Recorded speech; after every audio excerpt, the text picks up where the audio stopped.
Hola Javier, bienvenido al podcast. ¿Qué tal, Fran? Buenos días o buenas tardes. Un gusto tenerte por acá, Javier. Y Gracias a ti por la invitación. siempre me gusta empezar con un poco de contexto. UBS, Lehman Brothers, INSEAD, para lanzar Kivo Ventures.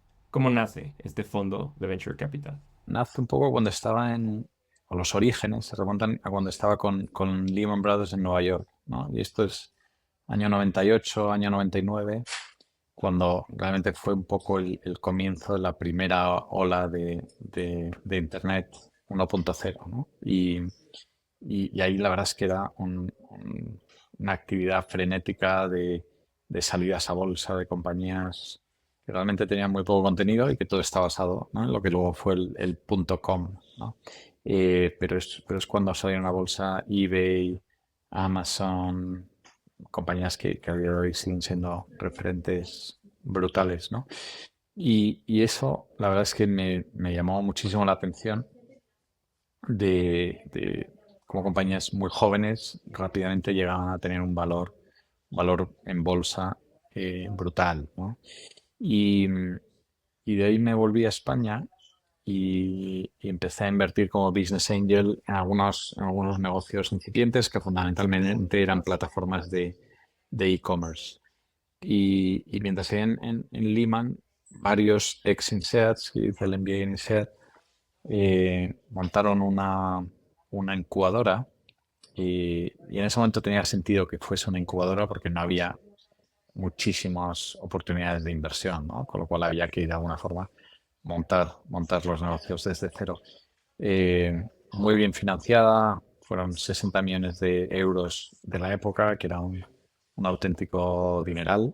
Eh, lo siguen siendo hoy en día, pues imagínate hace, ¿no?, hace 25, 26 años. De inversores una base inversora muy institucional, General Electric, 3i, que era un fondo de private equity inglés que se estaba empezando a meter en temas de tecnología. Y, y parte de esa incubadora nació un poco aportando las acciones que teníamos algunos en algunas de estas startups de e-commerce. Y, y aquí hubo una compañía que la verdad es que fue muy, muy exitosa, que era un comparador de precios en Internet. Se fusionó con una homóloga francesa y luego hicieron un proceso de build-up a nivel paneuropeo y lo acabó comprando Yahoo en 2004 por 575 millones de dólares, ¿no? Con lo cual eso permitió devolver a los inversores la totalidad de los fondos, cosa que muy poca gente que invirtió en 2000, ¿no?, en el año 99, 2000, 2001, pudo hacer. Entonces ahí realmente fue, ¿no?, la primera experiencia real invirtiendo en pura tecnología.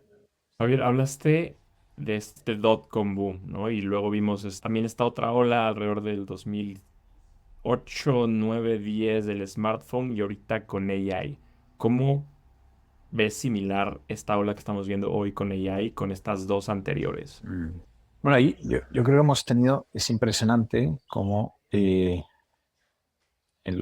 las últimas décadas ha habido unas olas tecnológicas que verdaderamente han cambiado, ¿no? Y la velocidad a la que las cosas pasan.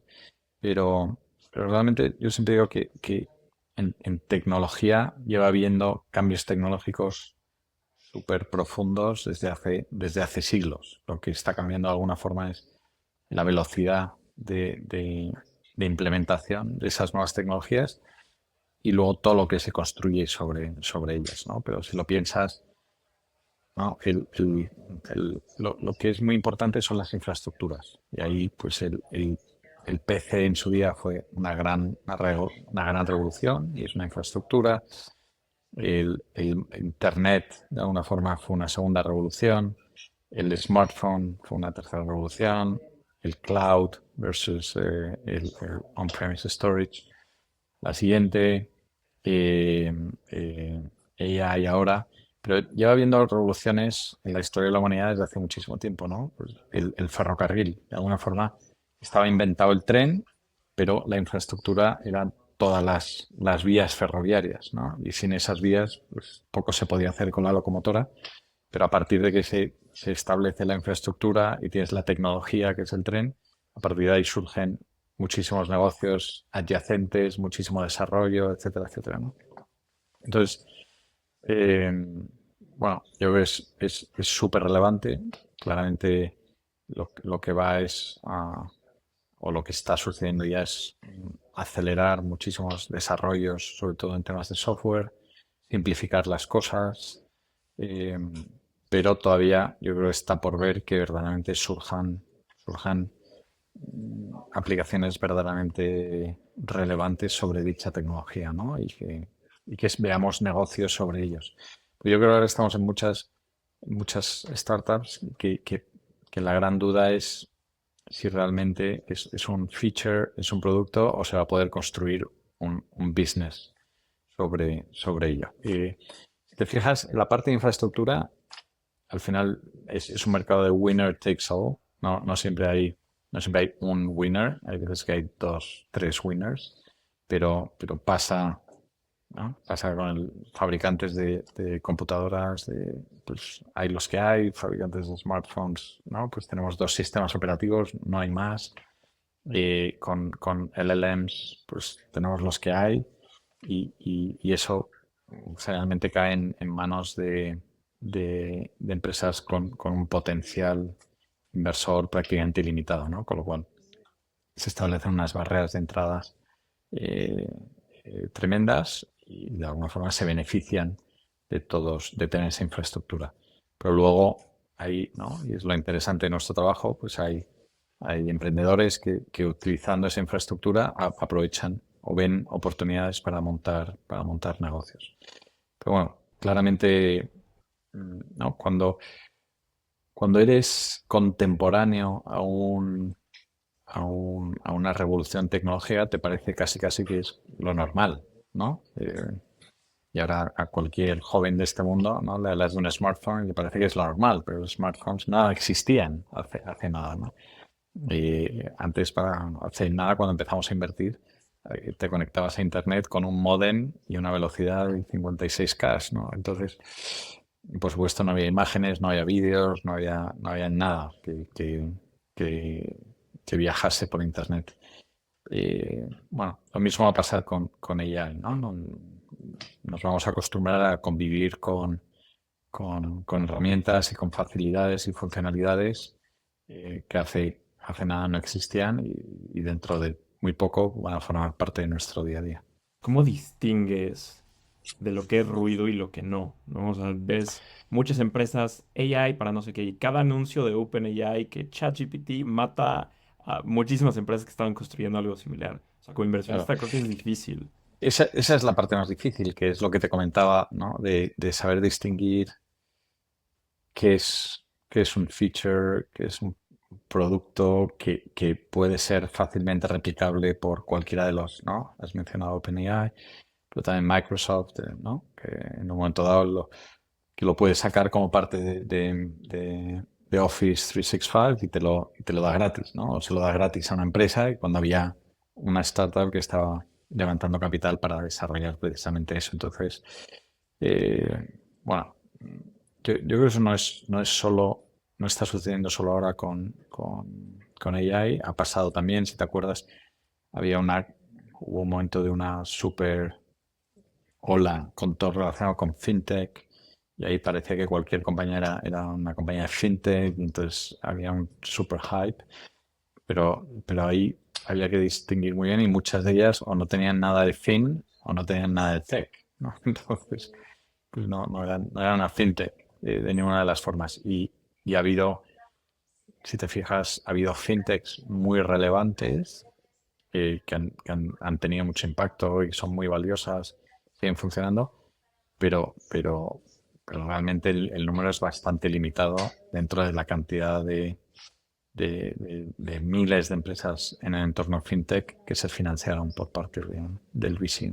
Yendo un poco para atrás de tu experiencia, tanto en Lehman Brothers como UBS, y si comparas, ¿no? Banca de inversión y VC son dos estilos de vida totalmente diferentes, pero los dos en el mundo de finanzas. ¿Qué habilidades te llevaste de banca de inversión que aplicas hoy como inversionista de Venture Capital? Bueno, ahí yo creo que Hay un soft skill, ¿no? Que es la humildad. Y es que siempre hay gente que sabe mucho más que tú. Y en el mundo tecnológico, todo el mundo sabe más que yo, ¿no? Los founders saben mucho más de su negocio de lo que podemos saber los inversores, ¿no? Entonces, eso es como la premisa. Y a partir de ahí solo puedes aprender. Lo que te da banca de inversión al final es una capacidad para tener una cabeza que te permite cambiar rápidamente de sector, de espacio, de tipo de operación, aparte de muy buena escuela de formación para entender muy bien, oye, las dinámicas las dinámicas financieras de una compañía. Eh, Sobre todo lo que te da es, hoy estoy viendo una compañía que está haciendo un exit, mañana estoy viendo una compañía que está haciendo M&A, pasado estoy haciendo una compañía que está haciendo un merger, una está en el sector retail, otra está en el sector energético, otra está en el sector telecom, otra está en el sector. Entonces, eso trasladado al mundo de inversión, hoy en día la verdad es que es súper aplicable, ¿no? Porque al final tenemos un portfolio de varias decenas de compañías en situaciones muy diferentes. En una estamos haciendo la primera inversión, en otras estamos saliendo, en otras hay un problema o hay una consolidación y hay un M&A, en otras hay un funding, en otras hay un distress situation y en sectores muy diferentes, ¿no? Con lo cual, al final lo que te da es capacidad de adaptación, capacidad de aprendizaje, capacidad bueno, con los datos que tienes, cómo los puedes analizar y tratar de sacar las mejores conclusiones. Qué interesante. ¿Me puedes contar un poquito de la tesis de Kibo? Sí, ahí Kibo, en 2001, cuando hubo toda la crisis del dot-com, yo seguía ahí un poco liquidando la cartera pendiente que teníamos hasta 2002. Luego me fui a UBS fundamentalmente para trabajar con familias, con emprendedores, en todo lo que tenía que ver con activos no financieros. Eran más inversiones directas en private equity, en real estate, en compañías, todo lo relacionado con sus negocios. Y eso que venía de Lehman, de trabajar más con corporates, ¿sabes? Me ayudó a entender también la parte ¿no? El enfoque de los emprendedores barra empresarios, ¿no? Al final todos son empresarios, quizás emprendedores se relacionan más con el sector tecnológico.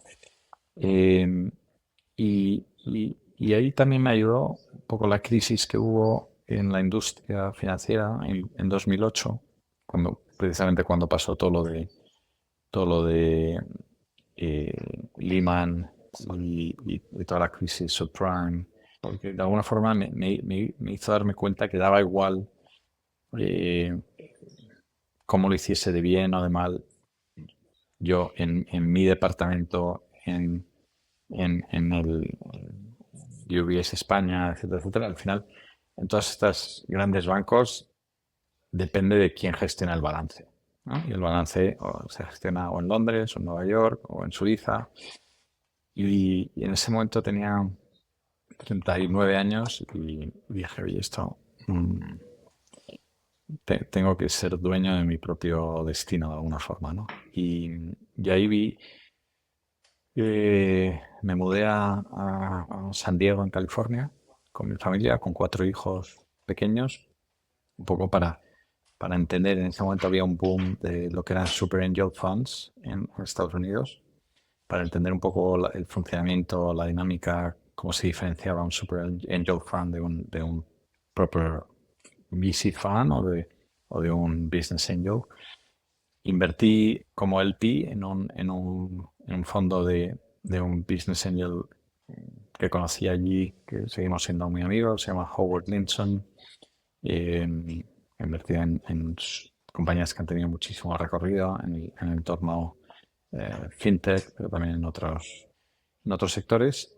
Y al volver a España, eh, coincidí en un momento vital con el que hoy es mi socio Aquilino y vimos, bueno, un poco la oportunidad o la necesidad y por tanto la oportunidad que había para montar un fondo institucional enfocado en venture, ¿no? Porque yo siempre cuento una anécdota de, creo que fue 2010 o principios del 11, y estaba Facebook haciendo un private placement ayudado por Goldman.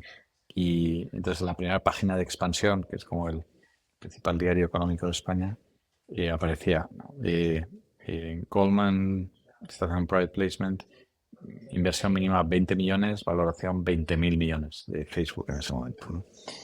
Y, y entonces ahí pensaba, wow, no sé, entre 10.000 euros de ticket de un Business Angel y 20 millones, tiene que haber otras cosas, ¿no? Y entre 1 millón de valoración y 20.000 millones de valoración también tiene que haber cosas así. Y la verdad es que fue, bueno, pues en ese momento España estaba un poco iniciando el desarrollo del ecosistema, luego ha crecido exponencialmente y hoy está súper desarrollado, pero no había prácticamente fondos en donde enfocados en tecnología, en donde pudiese invertir un inversor institucional.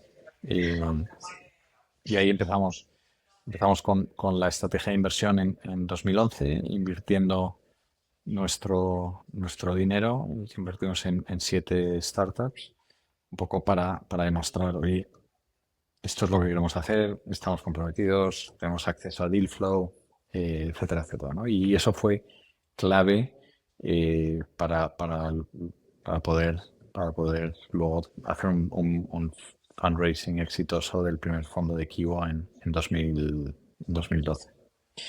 Y ahí, básicamente, el posicionamiento se mantiene. Nosotros estamos ahora trabajando en fondo 4, pero la estrategia es la misma, ¿no? Early stage, entrando como lead investor, como para liderar, coliderar las rondas. No hacemos seed, pero entramos entre lo que sería late seed y Series A, más o menos, con tickets entre 2 y 6 millones de euros, muy centrados en B2B, en áreas fundamentalmente enfocadas a deep tech, clima y impacto, y dentro de impacto verticales como educación, sanidad y temas de impacto social. Recientemente levantaron este vehículo, si no me equivoco, de 200 millones de euros. Y en su página hablan de una intersección como de P y VC. O sea, ¿cómo se ve esta intersección de Private Equity y Venture Capital? Pues mira, aquí vimos, ¿no? Y es algo, si me dejas, es algo que desde los inicios de Kivo tenemos un poco la idea esa, ¿no? La idea no era, "Oye, vamos a montar un fondito, vamos a montar un fondo de venture y a ver qué tal va", sino realmente estamos con la idea de montar una empresa, una plataforma de venture capital que también fuese capaz de atraer talento con otras ideas, y que a medida que se fuese desarrollando el ecosistema, eh, pues se pudiesen hacer otras estrategias de inversión aparte de early stage, ¿no? Eh, y ese fue un poco el caso. Ahí nos encontramos en el deal flow que recibíamos, que veíamos muchas veces muy buenos equipos planteando unas soluciones de software para atacar mercados muy poco digitalizados. Eh, pero generalmente, o el denominador común era empresas de servicios con un alto componente de servicios, muy pequeñitas, eh, con una cartera de clientes de alguna forma muy, muy estable, ¿no? Y muy leal. Y una cosa que no tenían en cuenta estos emprendedores era que, al ser tan fragmentado el mercado y ser las compañías tan pequeñas, realmente se comportaban casi casi como consumers, ¿no? Y con lo cual infravaloraban el gasto en marketing necesario para llegar a toda esta gente. Entonces, muchas se financiaban, o sea, la idea era buenísima, el producto era muy bueno, pero no conseguían tener mucha atracción, sobre todo en los inicios, ¿no? Entonces se convertían en compañías con crecimientos no para VC, sino crecimientos entre el 10, 20, 30%, que estaban bien, pero que no iban a ser capaces de construir, de conseguir financiación para crecer. Y por otro lado, conocimos un equipo que había visto un poco la misma oportunidad, pero a través de procesos de buy and build, al ir a contactar a fondos de private equity. Los fondos de private equity en España habían ido creciendo en tamaño y no les interesaban operaciones pequeñas de en torno al millón de euros de EBITDA, ¿no? Con lo cual, pues ahí vimos una oportunidad muy buena de trabajar juntos y básicamente la, la oportunidad consiste en, oye, hay un mercado enorme en España de pymes que tienen problemas sucesorios muy relevantes, porque no tienen continuidad en la compañía para darle seguimiento, donde no hay fondos de private equity que ataquen ese mercado tan pequeño en términos de adquisiciones. Y por otro lado, digamos que eran mercados mm, totalmente infradotados de tecnología, muy poco digitalizados, seguían trabajando con Excel o con papel y lápiz, y había una oportunidad para añadir esas empresas que nos llegaban a nosotros, que son digitales nativos, con un producto y donde claramente se podía digitalizar el sector, ¿no? Con lo cual tenías un poco las palancas propias del private equity y añadiéndole la parte de tecnología del venture capital. Qué interesante. Una de las cosas más difíciles de hacer como inversionista venture es salir, ¿no? Justo lo platicamos antes de empezar a grabar. Pues cualquiera puede invertir, pero salte Muy de esas difícil, muy inversiones. difícil, muy difícil. Y ahí yo creo que hemos fallado muchos y nosotros hemos fallado desde luego, ¿no? Hemos acertado, pero hemos fallado muchísimo también. Y yo creo que lo más difícil es salirte y luego está levantar capital o ahí se van, ¿no? Y ya después invertir. Y algo que han hecho ustedes muy bien desde Kibo es estas salidas. Han tenido salidas de empresas de portafolio y vender a empresas como Apple, un PayPal, un Groupon. ¿Cuál es el secreto detrás de estas salidas? Yo creo que, ¿no? Te decía al principio que hay que ser humilde. Y es verdad que hemos acertado en muchas cosas y ahora te contaré, pero también hemos fallado en otras, donde yo creo que teníamos que haber salido, sobre todo en 2021, en empresas que hicieron rondas gigantescas y quizás había oportunidad para decir, hablar con los founders y decir, oye, yo esta ronda no la veo, la puedes hacer, yo te esto, pero ayúdame a salir, ¿no? Y nosotros ya hubiésemos hecho un súper retorno. No siempre es posible salir en secundario en el contexto de rondas porque tiene que haber exceso de demanda, pero bueno, ahí yo creo que podríamos haber sido más activos. Pero es verdad que hemos tenido exits muy relevantes a todas estas compañías que además es algo que no se ve, pero luego ha tenido no solo impacto en los retornos nuestros, sino impacto brutal en el ecosistema español, porque muchas de estas adquisiciones se han utilizado luego eh, como la plataforma de crecimiento de estas compañías en Europa a través de las compañías que creaban, ¿no? Y hay ejemplos súper interesantes. Esta que mencionabas de Apple compró una compañía de AI en la que habíamos invertido, o sea que el de AI no es una cosa súper reciente, ya llevamos invirtiendo desde hace años. Eran 40 ingenieros, ahora son más de 450. Es el centro de Machine Learning de Apple en Europa. Entonces, muchas de estas se utilizan como plataforma de, vale, ya tengo presencia local, presencia a nivel Europa, y a partir de ahí crezco mis equipos, mis capacidades, etcétera, etcétera, ¿no? Y eso pasó con Apple, pasó con Airbnb. La empresa que compraron eran 8 personas, ahora son más de 300. Pasó con New Relic, era su primer M&A, que fue justo antes de la salida a bolsa, y no solo primer M&A, sino encima el primer M&A en una empresa en Barcelona, ¿no? Que ahí hay una historia sí que es muy simpática, muy divertida. Eh, estos tenían un productazo, o sea, era impresionante, pero eran todo gente de producto y ni sabían vender, ni les gustaba vender, ni nada. Tenían como clientes a Airbnb, a lo mejor Airbnb pagaba $1.000 al año, ¿no? Es una cosa ridícula, ¿no? Y en una noche de estas, la compañía se quedaba sin caja en cuestión de semanas.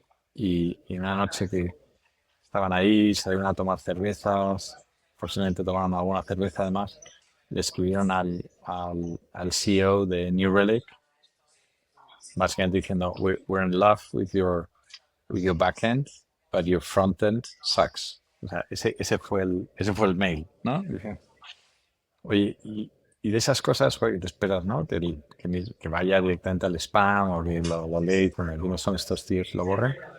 El tío contestó y le dijo, podéis venir la semana que viene a Portland, Oregón, ¿no? Que desde Barcelona es uno, no sé, 25 horas de vuelo. Y se fueron allí, hicieron la demo tal, y acabó, y New Relic acabó comprando la compañía. Eh, y luego el CEO de esta compañía estuvo, no sé, 4, 5, 6 años, varios años como VP of Product en New Relic y luego volvió, ¿no? Y todo eso contribuye a enriquecer el ecosistema porque al final es gente que expande muchísimo su network, expande muchísimo su experiencia. Si decide montar otra compañía, pues ya viene con muchos de los errores aprendidos, etcétera, etcétera, ¿no? Entonces, estos, al final un poco ahí, yo creo que en general los founders no, es su primera experiencia, ¿no? No han vendido compañías antes. Entonces, ahí hay una labor muy importante del consejo y del círculo cercano de inversores para decir, oye, eh, tiene sentido que nos empecemos a plantear una venta, ¿no? Porque, por muchos motivos, oye, porque va a ser difícil conseguir financiación. Porque aunque sea fácil conseguir financiación, joder, las dinámicas del mercado están siendo muy difíciles porque los márgenes no crecen, los márgenes bajan, eh, a- hay que aprovechar el timing en ese sentido. O sea, hay un montón de situaciones, ¿no? Y cómo hacerlo. Entonces, ahí, la verdad es que nosotros, ¿no? Y preguntabas antes de la experiencia en banca de inversión, pues es parte de una experiencia relevante, ¿no? Cómo afrontar un proceso de venta. Es fundamental desarrollar las relaciones con potenciales, ¿no? Con tus partners, que al final van a ser potenciales compradores. Hay que ir a conferencias, te tienen que conocer, ¿no? Porque al final, cuando alguien decide, oye, nos hace falta este add-on, por lo que sea, o estás en la lista, o si no, es imposible. Entonces, hay que estar en esa lista, te tienen que conocer, ¿no? Y luego a partir de ahí, pues ya entras en unas dinámicas donde nosotros sí les ayudamos mucho y son momentos difíciles, ¿no? Al final con los founders tienes dos momentos difíciles. Uno en la entrada, porque tienes intereses contrapuestos, y otro en la salida, porque también tienes intereses contrapuestos. Al final, como inversor financiero te vas a salir y los founders van a seguir, ¿no? Y eso, pues ahí hay- cada uno defiende un poco sus intereses. Pero, pero eso es muy relevante. Y luego nuestra mayor salida fue con Flywire. Fue una compañía que montó un español cuando terminó en MIT. La montó en Boston, pero con toda la parte de operaciones en Valencia, que es un poco un modelo que muchas de las empresas en las que invertimos siguen, ¿no? Que es, oye, crecemos el, el IT, el desarrollo de las operaciones en España, pero nuestro mercado, ¿dónde está? Pues hay veces que está en LATAM, hay veces que está en US, hay veces que está en Europa, y son cosas un poco diferentes, pero eso permite a las empresas ser muy, muy, muy eficientes en el uso del capital, y no necesitar tantos fondos eventualmente, tener acceso a mucho talento super top, donde por otro lado, pues hay menos competencia alrededor de donde están las compañías. Y aquí fue muy relevante el estar en el consejo, ¿no? A pesar de que la compañía estaba en Series D, no recuerdo cuál era, Series D, Series E, pero seguíamos en el consejo y eso te permite, se ha perdido un poco, ¿no? Porque antes todos los consejos eran presenciales y claro, cuando ibas a Estados Unidos pues tenías el pre-board dinner, tenías por la mañana aprovechabas el desayuno para quedar con executives de la compañía o con otros inversores, luego tenías el board, estaban los breaks, o sea, había mucho body language, muchas conversaciones que se producían en el contexto del board, ¿no? Ahora que muchos son por videoconference, pues al final estás ahí, ¿no? Tienes el board y te vas y pierdes un poco esa dinámica. Pero ahí hubo una oportunidad de salir totalmente en una ronda que lideró Temasek 2018 y un poco mi recomendación a los socios fue quedarnos, no vender y quedarnos en el capital de la compañía, ¿no? Porque realmente estaban ejecutando muy bien y yo le seguía viendo mucho potencial a la compañía. Acabó saliendo a bolsa en 2021 y la última parte de lo que vendimos fue como a valor 4 billion, ¿no? Y- pero bueno, eso no significa que haya que quedarse hasta el final. Ha habido otras compañías, como decía al principio, las que deberíamos haber gestionado una salida y no lo hicimos. Bueno, pues, como en todo lo pasado, todo es rabo, ¿no? Pero te arrepientes de algunas decisiones. Y hoy cada vez que haces una nueva inversión, ya tienes una visión de cómo se van a salir de, bueno, sé que es bastante oportunístico de si llega la oportunidad que alguien te compra, pero no sé, piensas Sí. la mitad ahorita y la otra mitad la dejo, o toda ahorita o parcialmente. ¿Cómo piensas de las salidas del siguiente? Ahí como bien dices, al final las empresas no se venden, ¿no? Se compran. Y, y- y hay que trabajar. De alguna forma lo puedes motivar, pero es algo que hay que ir trabajando, ¿no? Hay que tener esa relación con tus relaciones estratégicas, que te conozcan, que vean lo bueno que eres, ¿verdad? Porque lo normal es que te acabe comprando a alguien que te conoce, ¿no? Alguien que no te conoce de nada, ¿no? Eh, y en ese sentido es muy importante el ir, ¿no? Como parte lo decimos siempre a los CEOs, ¿no?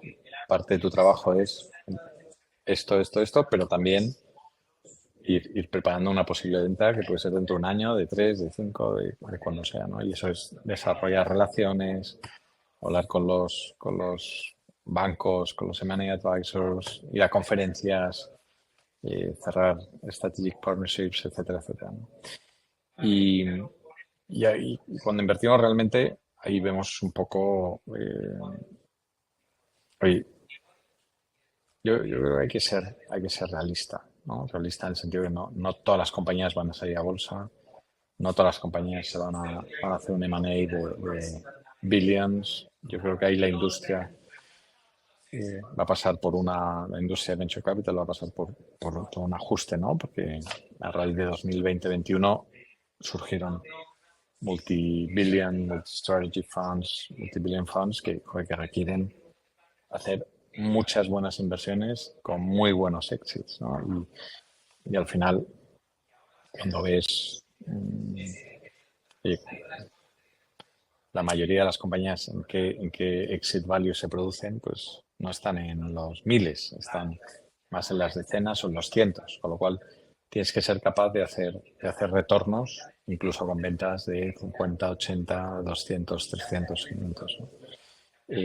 Y eso ahí es clave el uso eficiente del capital, el que no, el ver con los founders, oye, esto no es una carrera de funding round, funding round, funding round, y porque eso implica que muchas veces no se va a poder hacer un éxito, ¿no? Súper. Javier, llegamos a la parte final de la entrevista. Te voy a hacer unas últimas preguntas donde te pido que la respuesta sea lo más breve posible. ¿Preparado? Preparado.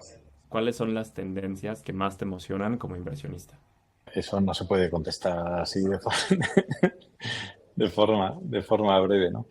Nosotros, la verdad es que no somos muy de tendencias, ¿no? Porque con las tendencias nunca sabes lo que van a durar. Y entonces puedes llegar tarde, o puedes llegar demasiado pronto, puedes llegar tarde o te puedes equivocar. Yo creo que la clave es saber adaptarse, ¿no? Saber adaptarse y muchas veces cuando hablamos con los inversores en nuestros fondos, decimos, oye, estos son los que estamos invirtiendo, pero no, yo no sé realmente lo que vamos a invertir dentro de 3 años, ¿no? Precisamente por esa velocidad de cosas que pasan en los últimos años. Y por eso nosotros más que compañías realmente lo que buscamos son equipos y decimos invertimos en equipos más que en compañías. Primero porque cuando invertimos realmente en muy poca compañía, ¿no? Y parte del motivo de nuestra entrada es ayudar en el company building que hay detrás, pero ¿sabes? La maravilla después de todos estos años es ver que has invertido en gente inicialmente con una idea y cómo esa idea ha ido cambiando, no tiene nada que ver hoy con aquello en lo que invertimos, ¿no? Y y ahí es parte del éxito, es esa adaptación, ese pivotaje, es el decir, oye, me he equivocado, prescindo de la mitad de la compañía porque vamos en otra dirección que va a ser mucho más lean, etcétera, etcétera, ¿no? Entonces, es, no te sabría decir, no es que no quiera contestar, pero no nos movemos tanto por tendencias.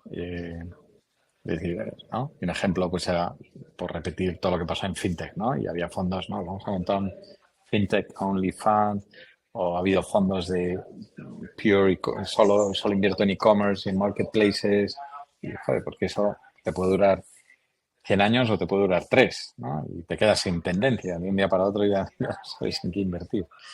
Entonces, bueno, preferimos desarrollar la capacidad de adaptarnos al mercado, al entorno y tratar de encontrar los mejores equipos que a su vez sean capaces de adaptarse. ¿Generalista o especialista? Los dos, los dos. Nosotros de alguna forma somos generalistas, pero por otro lado somos súper especialistas. Súper especialistas por un lado en cuanto a la región, y nuestra región es España en sentido amplio, y eso cubre founders internacionales que se asientan en España, cubre españoles que montan empresas fuera, pero es bastante especializado y muy especializado también en tecnología y B2B, ¿no? Con lo cual, pero dentro de eso es bastante generalista. ¿Qué consejo le darías a un first time fund manager? Pues mi principal consejo sería pensar qué quiere construir a largo plazo. Si verdaderamente si quiere construir una firma, una plataforma que dure, que se mantenga incluso después de que él se haya retirado, o lo que quiere es pues algo que en un momento dado llegará a su fin después de que haya invertido X vehículos, ¿no? Y el segundo consejo es que la base inversora es fundamental. Marca de alguna forma el destino de lo que haces. Y no es lo mismo tener una base inversora retail que tener una base inversora institucional, son muy diferentes en sus comportamientos, en sus decisiones racionales, emocionales, y de alguna forma mm, hay que saber decir que no, ¿no? Eh, si no está alineado con un poco el objetivo que tengas a largo plazo. Por último, ¿cómo ves a Kivo dentro de 5 años? 5 años es nada. Que me vas a preguntar dentro de 20, ¿no? Pero 5 nada.